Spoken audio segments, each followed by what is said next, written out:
હાલોલ નગરમાં ઈદે મિલાદ પર્વની ઉજવણીને લઈને નગરના મુસ્લિમો ચાલતી તડામાર તૈયારીઓમાં જોતરાયા છે. નગરમાં ઠેર ઠેર ઝગમગતી રોશનીઓ જોવા મળી રહી છે.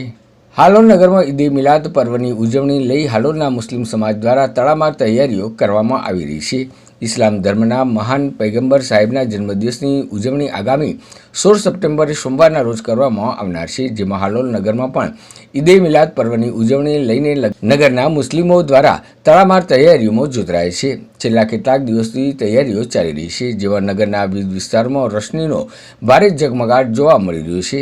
આગામી 16 સપ્ટેમ્બર સોમવારના રોજ ઈદે મિલાદ પર્વની ઉજવણી લઈને લીંબડી ફળિયા અમીરે મિલત ચોક ખાતેથી બપોરે 3 કલાકે એક ભવ્ય જુલુસ નીકળશે અને નગરના વિવિધ વિસ્તારોમાં ફરી પરત લીંબડી ફળિયા અમીરે મિલત ચોક ખાતે આવી સમાપન થશે. ત્યારબાદ રજા યંગ સર્કલ દ્વારા નિયાઝનું ભવ્ય આયોજન ગોઠવવામાં આવ્યું છે, જેમાં મોટી સંખ્યામાં મુસ્લિમો ઉમટી પડશે અને નિયાઝનો લાભ લેશે. જ્યારે નગરમાં ઠેર ઠેર મસ્જિદોમાં જીક શરીફ મિલાદ શરીફના કાર્યક્રમો પણ યોજાઈ રહ્યા છે. જ્યારે આ ઉજવણીને લઈ નગરના મુસ્લિમોમાં ઈદે મિલાદ પર્વને લઈ એક અનેરો થનગનાટ અને ઉત્સાહ જોવા મળી રહ્યો છે.